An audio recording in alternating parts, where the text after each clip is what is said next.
Olá, estamos dando início a mais um programa Debates Le Monde Diplomatique Brasil, uma iniciativa do jornal Le Monde Diplomatique Brasil, em parceria com a TV PUC, com o canal universitário e com a TVT, a TV dos Trabalhadores. Hoje nós vamos trazer uma discussão que é super fresca, um encontro nacional que terminou no fim de semana agora passado, que trouxe a discussão sobre a cidadania questiona a cidade. Uma cidade que deveria ser uma cidade preocupada com a qualidade de vida dos seus moradores e que se transformou em uma mercadoria de especulação imobiliária das construtoras, dos prestadores de serviços que não estão preocupados com a qualidade dos serviços, mas em ganhar dinheiro nessa operação. E a gente está discutindo nesse momento assim, se é possível mudar essa realidade e como fazê-la. Para isso, nós convidamos duas pessoas que estiveram profundamente envolvidas nesse encontro nacional a que eu me referi, que é o BR Cidades. Eu quero apresentar para vocês o Luiz Corrara. Ele é engenheiro e urbanista, ele é doutor em arquitetura e urbanismo pela FAU da USP, tem pós-doutorado na área de sociologia urbana, é fundador e colaborador do Centro Gaspar Garcia de Direitos Humanos e é colaborador também do Centro de Assessoria e Apoio a Iniciativas Sociais na área de planejamento, monitoramento e avaliação de projetos sociais. Muito obrigado, Luiz, por estar aqui com a gente. Vou apresentar também o Ricardo Moretti, que também é engenheiro e urbanista. Ele é doutor em Engenharia de Construção Civil e Urbana pela USP, é professor titular aposentado e pesquisador da Universidade Federal do ABC, no Programa de Planejamento e Gestão do Território, e é professor visitante, foi professor visitante do Departamento de Arquitetura da Universidade Federal do Rio Grande do Norte. Muito obrigado também, Ricardo, por estar com a gente aqui. Estava comentando nos bastidores, antes de começar, que nós temos algumas histórias comuns e que é um prazer compartilhar esse momento com esses dois amigos tão queridos e dedicados à causa, militantes da cidadania. Né? Bom, vamos começar esse papo. Eu queria primeiro perguntar para vocês, para poder situar os nossos telespectadores, que encontro foi esse? Que é BR Cidades? O que aconteceu, hein, Luiz? O Silvio e o Ricardo Moretti, primeiro de tudo, dizer que é um prazer estar aqui com vocês e agradecer o Le Monde Diplomatique, a TVT, que tem feito um trabalho fundamental nesse momento que o Brasil vive, de esclarecimento e de um trabalho que mostra a nossa realidade, que é bastante desafiadora e que estamos com grande risco na democracia. O BR Cidade, ela nasce num contexto onde 85% da população brasileira vive nas cidades. Foi uma iniciativa que nasceu a partir da Frente Brasil Popular em 2017 e vem realizando diversos encontros nacionais. Começou o primeiro em 2018, o segundo encontro nacional em 2019, em 2021, neste ano, teve o terceiro encontro nacional do BR Cidade. O BR Cidade tem como objetivo construção social de um projeto para as cidades do Brasil, que contribuirá, com certeza, para o desenvolvimento das ações de incidência política, para a implementação de uma agenda urbana de fortalecimento das lutas populares, sempre na perspectiva de uma cidade mais justa, democrática e sustentável. Então, o BR Cidade nasceu com esse objetivo. O terceiro encontro nasceu a partir das mobilizações que vêm ocorrendo em mais de 17 estados, onde existem os núcleos do BR Cidade, e também das mobilizações dos movimentos populares, das federações profissionais, de vários centros universitários, no debate de uma proposta de um projeto urbano para o Brasil. Então, o terceiro fórum teve esse sentido. Teve um processo de preparação durante vários meses nos núcleos, são mais de 17 núcleos em todo o Brasil, onde se foi aprofundando as realidades específicas e culminou nesse terceiro encontro, que foi uma série de encontros que pôde aprofundar diferentes temas do direito à cidade. Beleza. Ricardo, o que saiu? O que você destacaria desses encontros que houve nesse momento? Bom, eu acho que o foco geral da discussão, Silvio, e agradecendo já de início aqui a oportunidade de estar com vocês hoje, é a luta por uma cidade com cidadania, né? O próprio encontro de hoje diz, né, cidadania. E aí caberia, né, um questionamento, Silvio, por que as nossas cidades estão tão carentes de cidadania, né? E é inevitável que a gente tenha cidades no Brasil que refletem vários problemas que a gente tem no país como um todo, né? Esse racismo estrutural que nos afeta, nos envergonha, a desigualdade que está aí, né? Então, o encontro, eu posso dizer que são passos na definição de lutas que precisam ser feitas para romper esse ciclo, né? Quando a gente imagina como é que é a construção da cidadania na cidade, Silvio, eu gosto muito de uma definição de cidade sustentável, de sustentabilidade, que o David Harvey apresentou, depois a Raquel repetiu, né? Dizendo que a sustentabilidade é a arca de Noé para todos, né? E eu acho essa definição muito preciosa, né? Porque basicamente nesses tempos tão obscuros que nós estamos vivendo, o país cindido, partido, a definição do que a gente considera uma política progressista, o que é a ideia de uma cidade que a gente imagina, Silvio, ela encontra aí hoje um embate, né? Há aqueles que acreditam que a cidadania, a cidade, precisa ser para todos, né? Quer dizer, então, não adianta ter uma política de saúde que atende quem pode pagar, né? Não adianta ter uma política de mobilidade que é boa para quem tem dinheiro para manter um carro e conseguir circular com ele. Não dá para ser uma política que a educação é boa para quem pode pagar por ela, né? A diferença é quando você pensa efetivamente numa cidade que seja boa para todos, né? Nesse contexto que a gente vive agora, em que se naturaliza o privilégio, em que é natural que a gente tenha políticas que beneficiam quem pode pagar, essa luta do BR Cidades para construir cidades que sejam boas para todos é uma tônica, né? E isso vale para as diversas frentes. Depois eu quero falar um pouco mais especificamente do saneamento, porque eu tenho tido oportunidade aí de participar das atividades do Observatório Nacional dos Direitos à Água e Saneamento, e o saneamento merece uma pauta específica, assim, mais para frente a gente conversa dela. Vamos tratar disso, vamos tratar disso. Mas essa história de cidadania para todos ainda é uma coisa muito genérica, né? Quer dizer, ainda que seja uma definição, eu fico pensando, por exemplo, no caso de São Paulo, nas quase 40 mil pessoas que estão morando na rua, né? Luiz, como é que combina essa ideia de cidadania com uma situação assim? Acho que nesse momento, Silvio, você lembrou bem, e também o Moretti, sobre o privilégio na cidade. Acho que nós estamos num momento crucial e que nos mostra um pouco a contradição das cidades. Por exemplo, a crise sanitária da Covid-19 expôs de uma forma abrupta o que significa a desigualdade social, a desigualdade econômica, a desigualdade urbana, a desigualdade racial e a desigualdade em todos os aspectos. Porque grande parcela da população brasileira vive no trabalho informal e não tem acesso à seguridade social. E também grande parcela dessa população mora e trabalha em locais distantes, sem infraestrutura, e para trabalhar também depende de transportes públicos cheios. E tudo isso, com a pandemia da Covid-19, ficou explícita as contradições.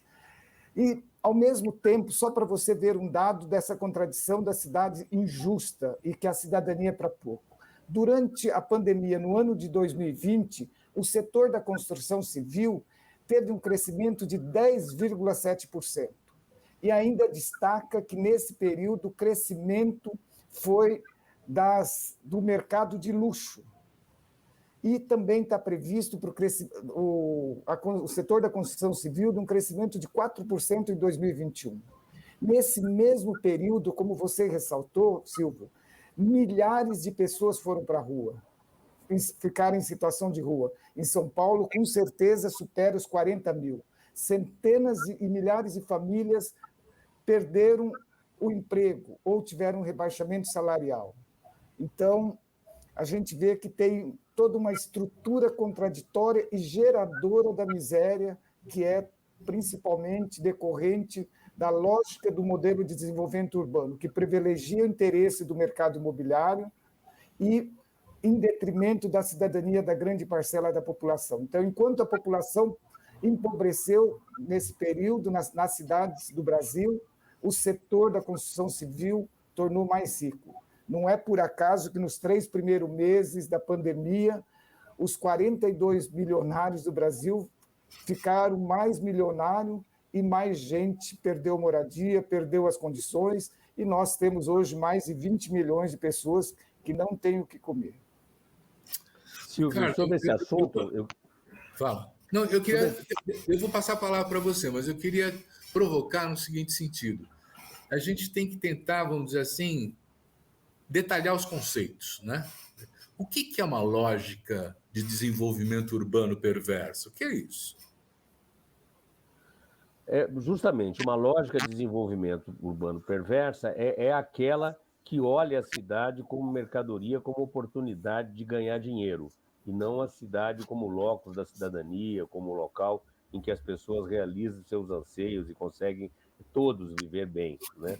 E quando a gente olha o quadro da população em situação de rua, ela é emblemática desse descontrole e dessa desarmonia, né?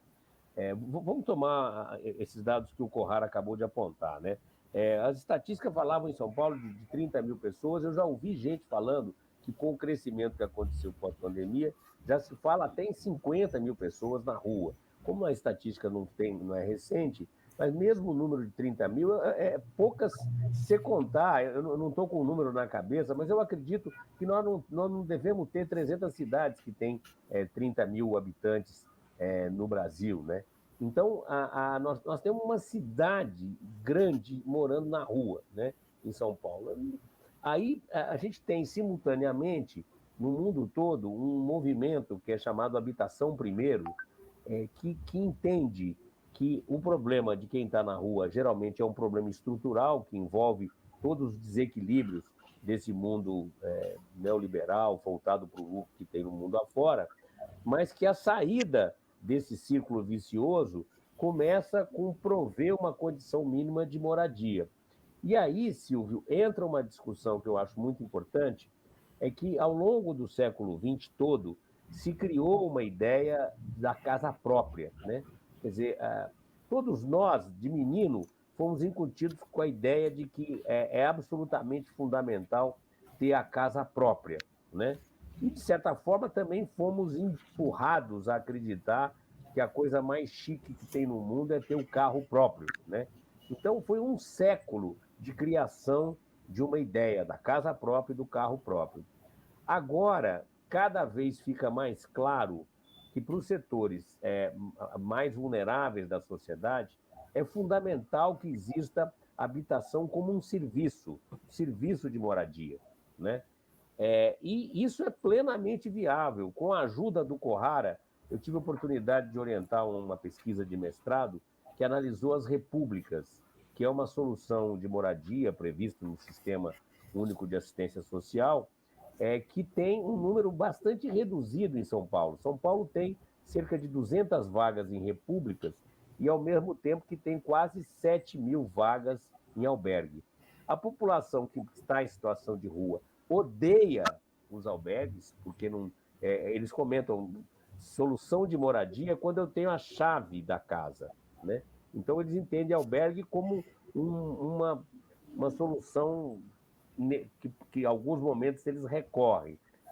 E a gente teria plena condição. É curioso, Silvio, porque a República é uma solução radicalmente mais barata do que o albergue. E é muito mais querida pela população em situação de rua, por uma parcela dela, do que o albergue. E, no entanto, a oferta é baixíssima, né? Então, essa visão a situação da habitação para a população em situação de rua vive um drama que o Kohara conhece mais do que ninguém. Porque o setor de assistência social entende que o problema de moradia não é deles, que é do grupo habitacional, e o grupo habitacional entende que a solução é da área social. E aí fica um deixa que eu deixo, e nós temos uma carência gigante de uma política efetiva que cuide dessa população, né? E preste um serviço de moradia, porque não tem cabimento, né? A Covid mostrou, ou a gente acha a solução para todo mundo, ou todo mundo está em risco. Mas olha, eu tive outro dia em Caxambu, deixa eu entrar nessa conversa, Minas Gerais, né? Quer dizer, uma cidade limpa, não vi uma pessoa moradora de rua, todo mundo se cumprimentava naquela história do mineiro de 2 dedinhos de prosa, né? Quer dizer, uma convivência muito social, muito solidária, né? Nós estamos falando de uma perversidade das grandes metrópoles ou isso é uma questão geral das cidades? Hein, Luiz? Olha, às vezes a gente tem algumas ilhas de exceções no Brasil. Então, esse exemplo que você dá são ilhas de exceções. Agora, o problema do direito à moradia, da cidadania nas cidades, perpassa quase todas as cidades do Brasil. Nós não temos exceções. É lógico que nas grandes metrópoles essa situação agrava ainda mais pelo custo, né? E também pela visibilidade que se tem. Então, acho que é um problema que atinge todas as cidades do Brasil. E é importante destacar, retomando o que a gente estava conversando, e o que o BR Cidade, e no terceiro fórum foi bastante trabalhada, a questão do racismo estrutural. Por quê? Porque quando você olha a realidade, quem vive a situação perversa das cidades brasileiras, grande maioria é a população negra. Então, só para você ver, assim, estávamos falando da população em situação de rua, cerca de 75% da população em situação de rua é negra, e 15%, também do total da população, 15% são mulheres. Quando você vê a situação das mulheres em situação de rua, é terrível, porque todas as mulheres em situação de rua, durante muitos anos que eu convivo com elas e converso, sofreram algum tipo de violência ou assédio, antes e depois na situação de rua.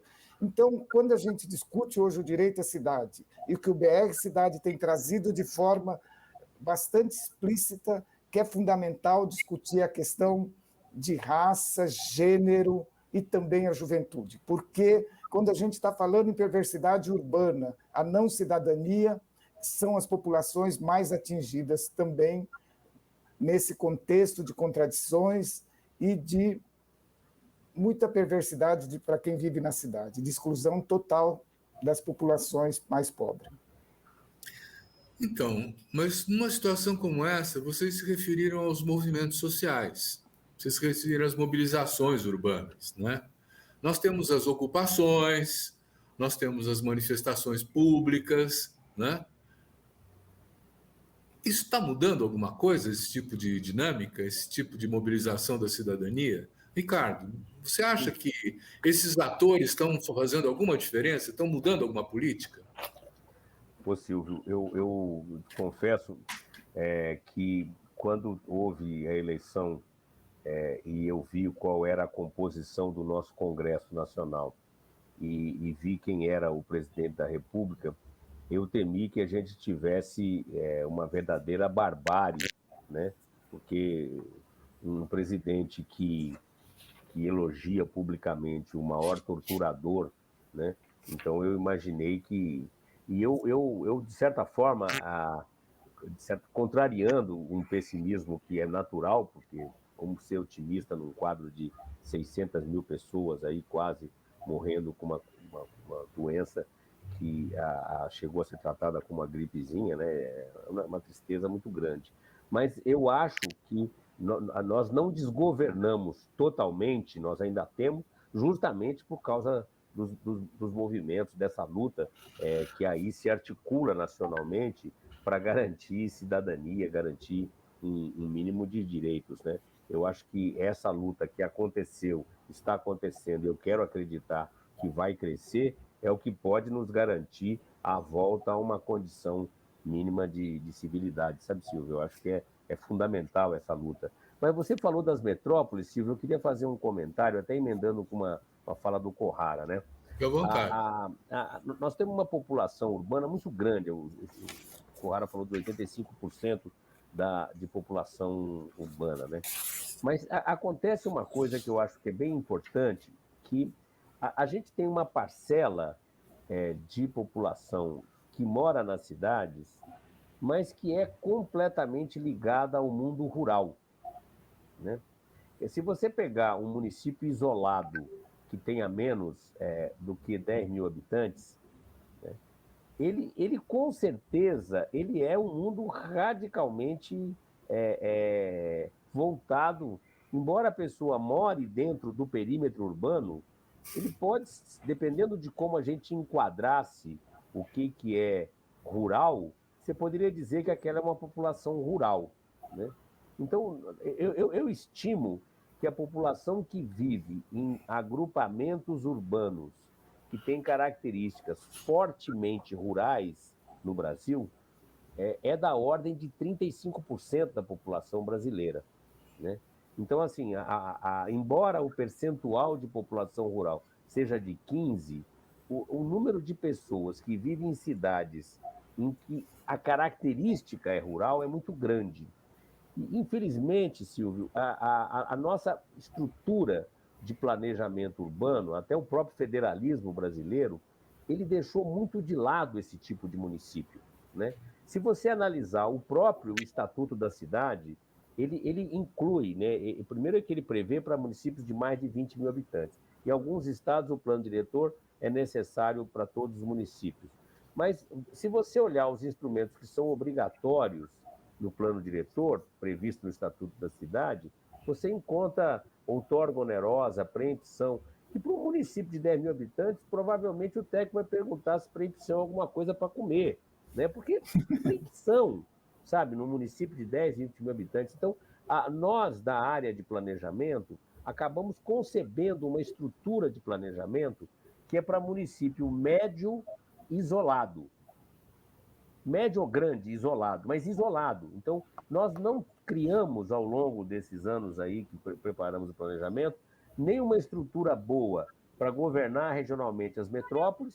Nós temos uma governança metropolitana que é quase ridícula, praticamente não existe, ela existe meio que ao acaso, né? O Estatuto da Metrópole não conseguiu funcionar, e temos uma governança para qualquer tipo de agrupamento de municípios muito ruim, e não temos praticamente estruturas que deem suporte para o planejamento dos pequenos municípios. Então, nós criamos uma estrutura de planejamento, Silvio, que basicamente se volta para municípios médios e grandes isolados. Olha, eu vou devolver essa batata quente para vocês. Porque até onde eu sei, os últimos governos do PSDB desmontaram toda a estrutura de planejamento urbano. E qualquer problema, contrata uma consultoria privada para resolver, né? E nessa linha, estão privatizando tudo. Até os parques, enfim. Quer dizer, essa é a solução, Luiz? Privatizar tudo? Não, essa é uma solução para o interesse deles, né, Silvio? A solução, é lógico, como a gente estava dizendo, assim, não é por acaso que esse setor imobiliário e os mais ricos estão ficando mais ricos, porque a privatização é uma forma de transferir recursos públicos para o setor privado, né? Então, a gente sabe que, primeiro, a privatização atende esse interesse, mas, por outro lado, o que nós temos é o desmonte das políticas públicas, das políticas sociais e também das estruturas mesmo de planejamento, que mesmo com todos os limites do planejamento, mas era um lugar que pelo menos você tinha dados, informações. A hora que eles desmontam isso, eles tentam cegar até a possibilidade de qualquer discussão sobre a realidade, porque se você não tem dados, é que nem agora, se nós não tivermos o censo, é muito difícil você até propor e questionar o que está vendo. Agora, eu já fico bem assustado quando começam a discutir, por exemplo, PPP, programa de intervenção urbana. O que é PPP? É parceria público e privada, que é uma forma também de privatizar as políticas públicas. E mesmo quando esses governos aí, com esses interesses e comprometido com o grande capital, eles começam a trazer qualquer programa. A gente tem que olhar já por princípio e por desconfiança. Porque, por exemplo, programa de intervenção urbana, requalificação urbana, tudo isso significa processo de transferência do recurso público, que é pouco para passar para as iniciativas privadas. É por isso que um dos caminhos para a gente poder mudar essa cidade é a participação efetiva, o controle social, participação nos orçamentos públicos. Silvio, sobre isso que você perguntou para o Luiz, Sim. Eu queria comentar sobre essa questão aí do desmonte das estruturas de planejamento. Depois eu volto para você mesmo. É o caso do estado de São Paulo, né? No estado de São Paulo, quer dizer, o que eu apontei? É fundamental que a gente crie governança metropolitana. O governo do estado de São Paulo dissolveu a Implaza, que era a empresa de planejamento metropolitano que nós tínhamos. É fundamental que o governo do estado assuma um papel junto aos municípios pequenos, porque o governo do estado tem que ser um colchão intermediário entre o governo federal, que é onde está o recurso, né? Tem que lembrar que 55% do dinheiro, Silvio, está no governo federal. Agora, o governo federal repassar dinheiro para o município, para 5.500 municípios, quer dizer, ele tinha que fazer isso através do Estado. O Estado tinha que preparar o município pequeno para conseguir pleitear recursos federais. Agora, a estrutura que nós tínhamos no estado de São Paulo, que era para fazer a intermediação com os municípios, que era o CEPAM, era a Fundação Faria Lima, foi dissolvida por esse governo PSDBista. Então, exatamente aonde nós precisamos da ação do Estado no planejamento, aqui no estado de São Paulo, foi dissolvido. Então, nós estamos com uma estrutura de planejamento que está ruim e está piorando. É isso que me deixa preocupado. Então, eu vou voltar para você agora por causa dessa história de privatização, não sei o quê. Foi aprovado, você queria falar do saneamento, né? Foi aprovado um novo marco legal do saneamento agora para abrir as condições, se eu entendo bem, de privatização dos serviços municipais de saneamento, né? Você quer comentar isso? Você acha que está correto? Vamos começar pegando aqueles dados que o Kohara falou das desigualdades, do racismo estrutural. É impressionante, Silvio, a hora que a gente analisa o racismo estrutural no saneamento. Então, por exemplo, a hora que você pega a população que não é atendida com sistema de água ou que não tem sistema de coleta de esgoto, etc. e tal, a população negra ou parda tem índices que chegam 50% piores do que os índices da população branca. Então, o mesmo racismo que se mostra em diversas frentes se mostra no saneamento. Mas, para a gente avaliar a privatização, Silvio, é importante pensar onde está o déficit, onde está o problema de saneamento no país, né? E quando você olha regionalmente, as maiores déficits estão na região norte e nordeste, em especial nos pequenos municípios, os pequenos núcleos urbanos da região norte e nordeste. Depois, quando você chega nas grandes cidades, onde é que ele está? Ele está basicamente nos assentamentos informais e está nas áreas rurais em geral no Brasil, né? E nas grandes metrópoles, nas franjas de baixa densidade. Aí o que é importante colocar? O que essas áreas que eu citei, que é onde tem grandes problemas de saneamento, têm em comum? O que elas têm em comum é que são áreas onde você pode considerar que o saneamento é, entre aspas, um mau negócio. Então, há uma pergunta que não quer calar. Alguém acredita que anteriormente as empresas públicas não estavam entrando nessas áreas em que o saneamento era um mau negócio, porque a gente criou um modelo distorcido em que se acreditou erroneamente que o saneamento deveria ser inteiramente financiado pelas tarifas de água e esgoto, certo?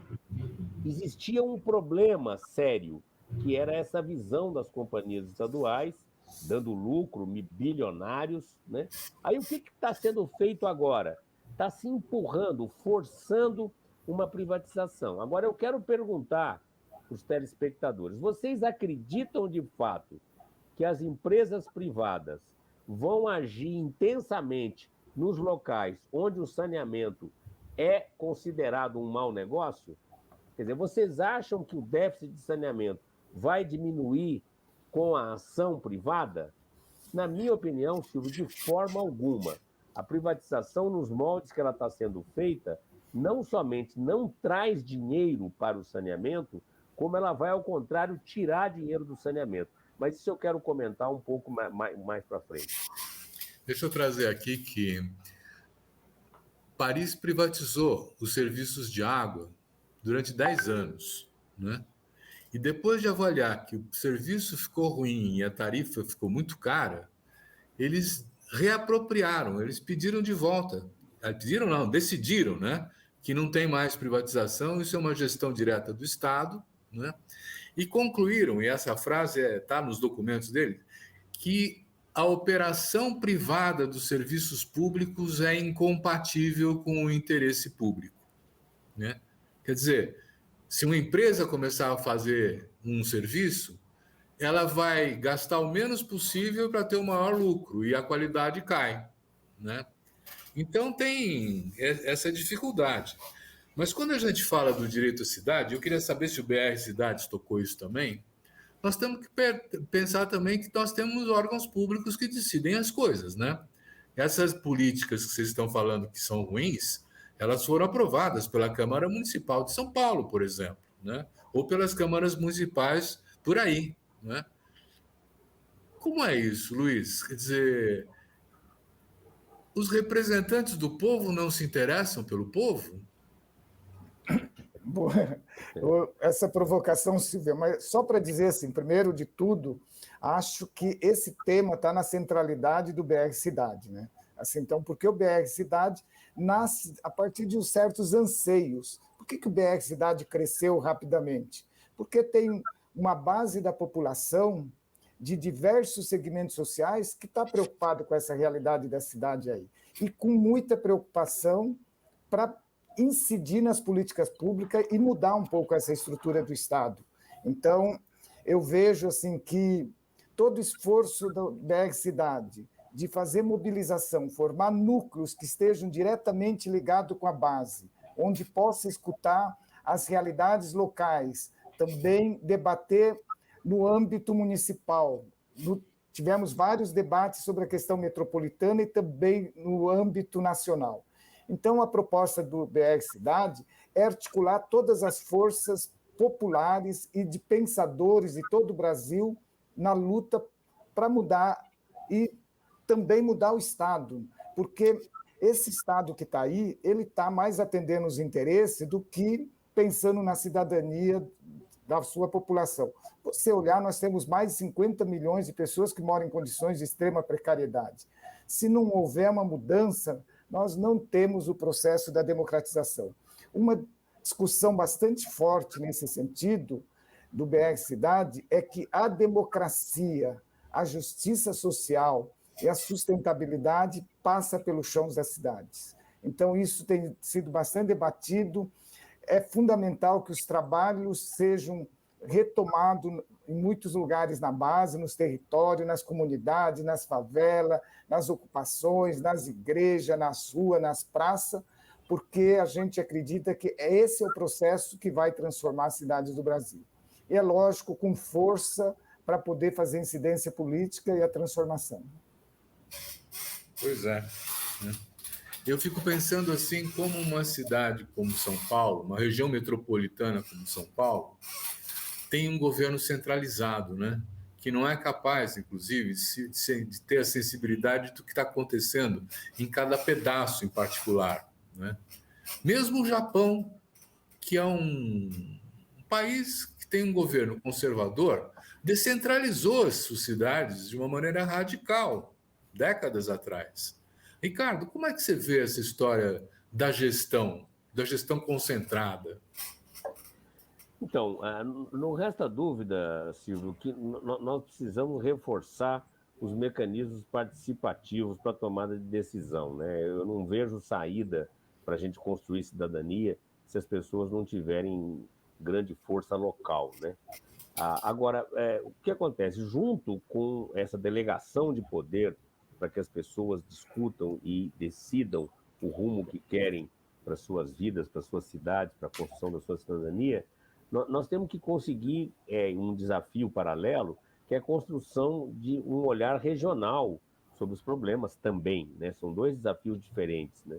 E o Japão, que você citou, ele tem uma estrutura de planejamento que ultrapassa os perímetros urbanos, evidentemente. Não dá para você pensar mobilidade, saúde, habitação no perímetro físico de uma cidade, de um município, né? Então, a estrutura de planejamento do Japão, ela é regional. Mas, sabe, enquanto eu estava comentando, eu tomei a liberdade de dar uma olhadinha aqui no celular, que eu estava querendo me lembrar, coisa de quem já vai ficando mais velho, Silvio, o nome do Prêmio Nobel da Economia, que falou que a privatização induz ao aumento das desigualdades, né? Foi recentemente, foi o Joseph Stiglitz, né, que comentou que, a continuar com a privatização, nós vamos aumentar as desigualdades, né?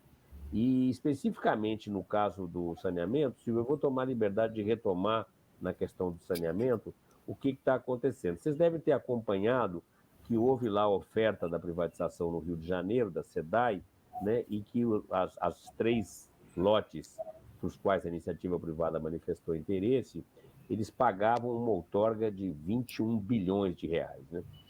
Por que eu falo que a entrada da privatização, ela tira dinheiro do saneamento?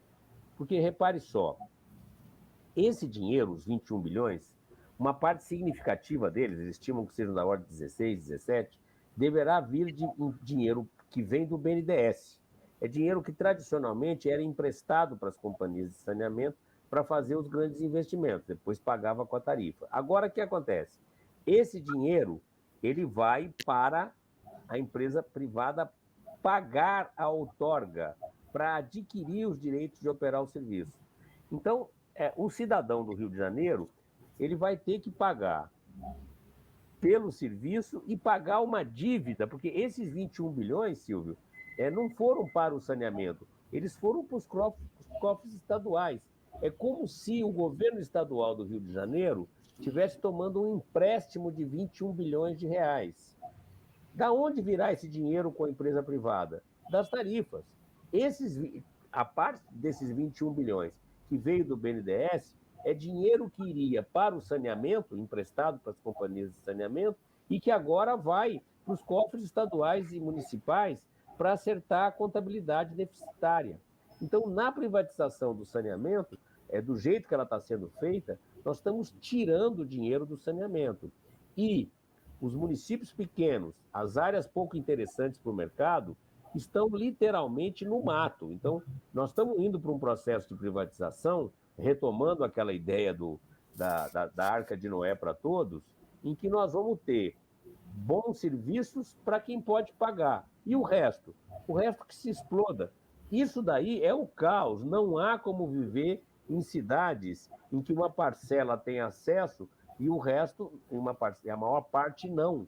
O que nós estamos produzindo, Silvio, nessa rota de privatização, são cidades inviáveis para se viver.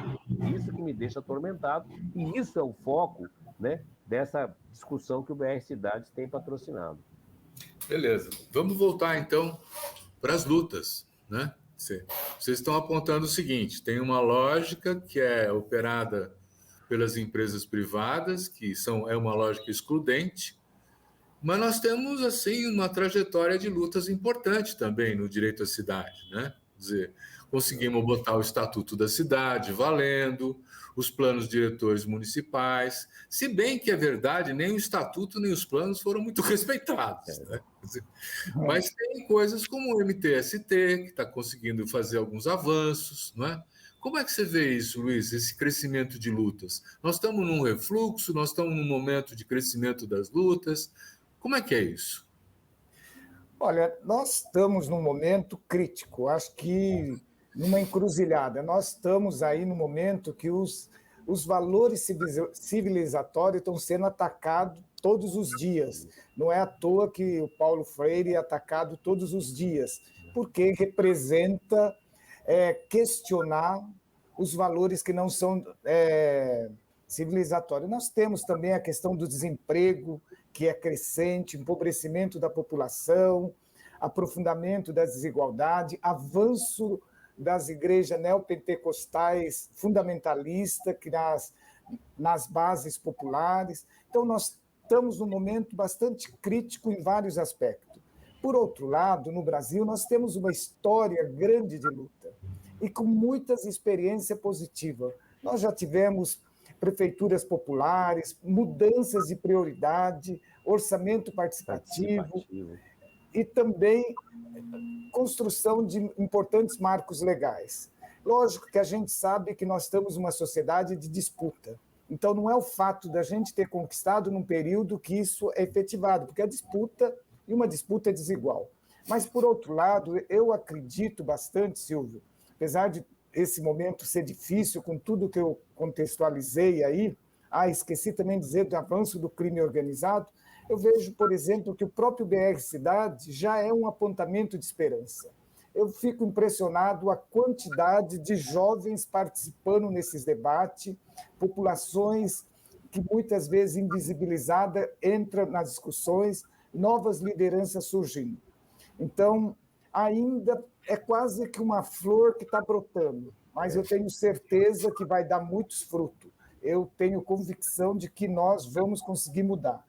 É lógico que temos que retomar todos os aprendizados, como já foi dito aqui, é preciso que os municípios tenham uma maior parcela no orçamento, já falamos na questão da democracia participativa, também o controle social nas políticas públicas, também é fundamental, nessa nova etapa da luta do direito à cidade, a gente não separar a luta racial da luta do direito à cidade, a luta de gênero da luta do direito à cidade, a luta da juventude, a luta ambiental, todas essas lutas da mobilidade urbana têm que estar articuladas e juntas. Mas eu vejo que cada vez mais está todos compreendendo que se a gente não agregar, não juntar nossas forças e superar as diferenças, nós vamos ser massacrados. Mas a minha convicção e a experiência, mesmo que o terceiro fórum trouxe de esperança, de provocação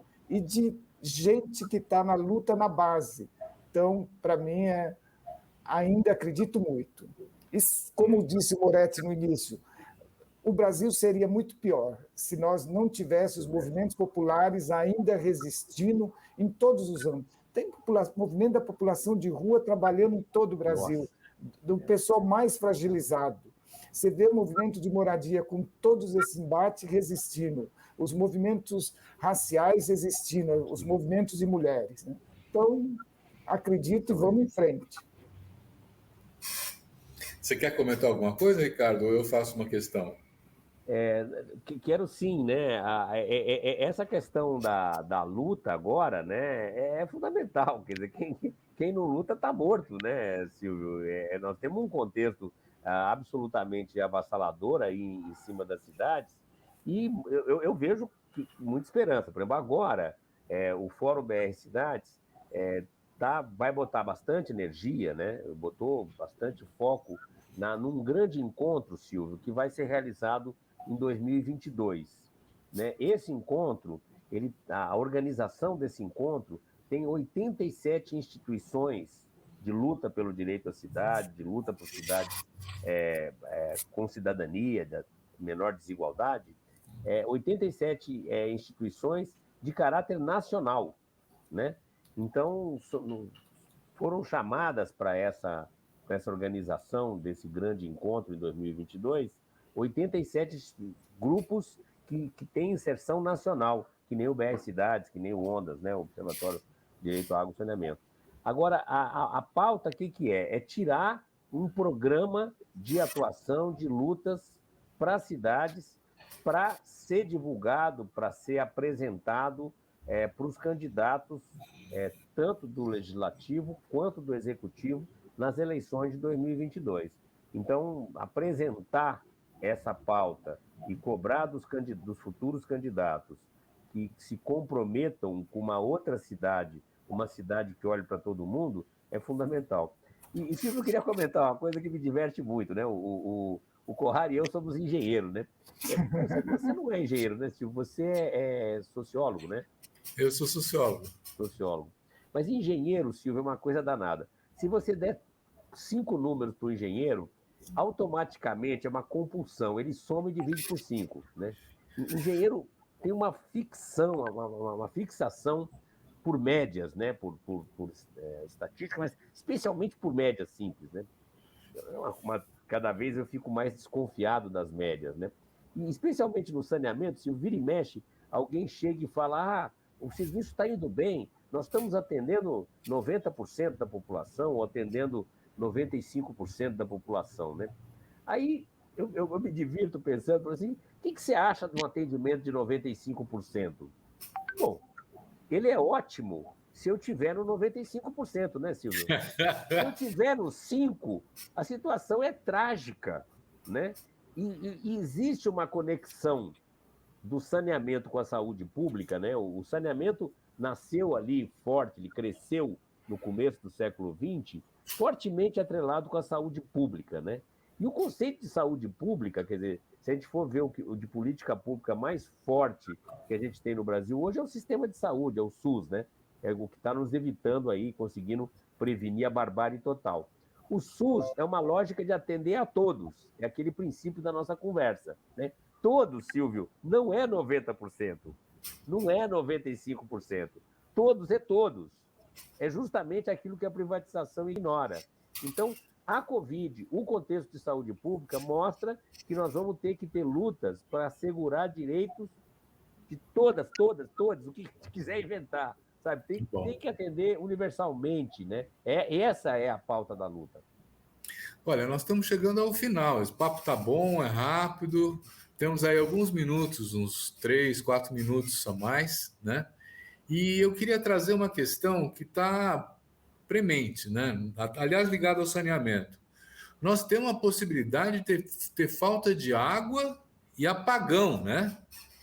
Como é que vocês estão vendo isso? Eu queria que cada um usasse o tempo, até para concluir o seu pensamento, vamos dizer assim, uns 2 minutos para cada um, para a gente encerrar o programa informando um pouco os nossos telespectadores sobre essa questão da falta de água, do apagão possível. Vai acontecer?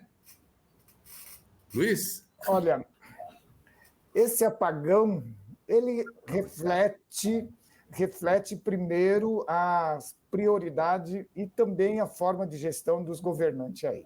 Então, a gente não pode dissociar o apagão das formas de gestão aí.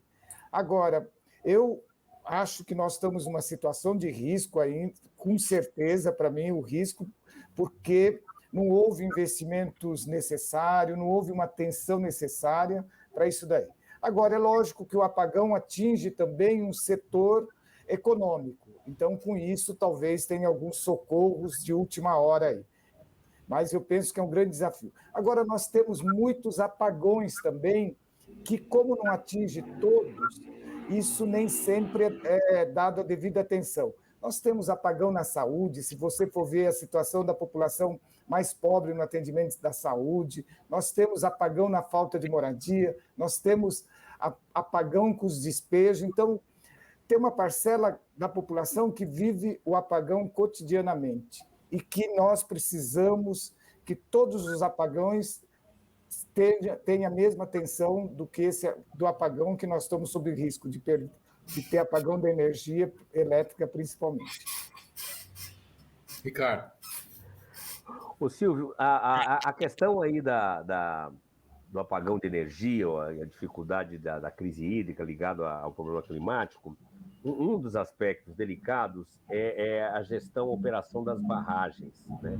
A operação de barragens, Silvio, é um relógio fino, é um ajuste fino. E essa operação de barragens tem sido feita no Brasil com marreta, né? E feita com uma ótica de negócios, né? E ela tem conflitos delicados. Tenta pensar, Silvio, um reservatório, quando eu penso em energia elétrica, um reservatório bom é um reservatório cheio.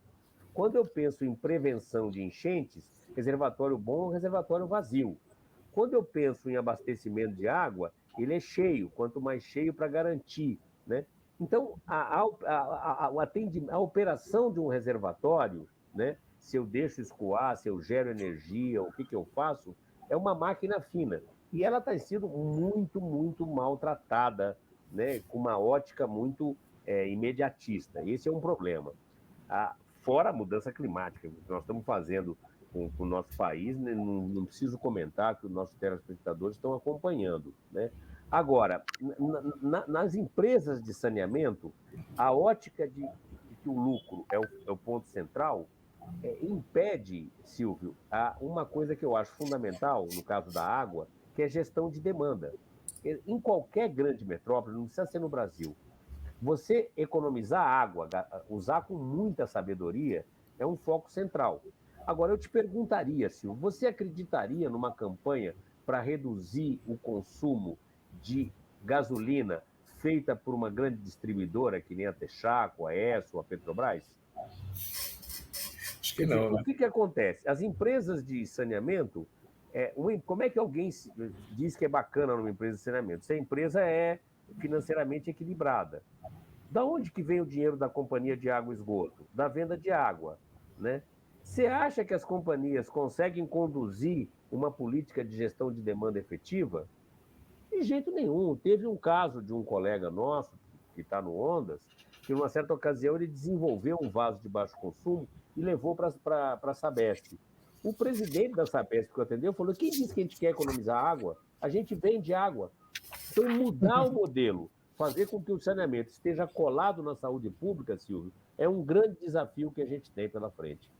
Você sabe, Ricardo, que você me fez lembrar um artigo que você escreveu no Le Monde Diplomatique há muitos anos atrás, em que tinha um cálculo que se a gente coletasse a água da chuva nos telhados da cidade de São Paulo, a cidade de São Paulo seria autossuficiente por água, não é isso? É isso mesmo. Que bom Temos que você que lembra mudar disso. os paradigmas, temos que mudar, vamos dizer assim, o modelo de gestão e, principalmente, quer dizer, os atores políticos que decidem as coisas no mundo da cidade, né? Eu quero, então, agradecer muito ao Luiz Corrara e ao Ricardo Moretti pelo interessante e instrutivo papo que nós tivemos e agradecer também a você, telespectador, que nos acompanhou. Semana que vem tem mais.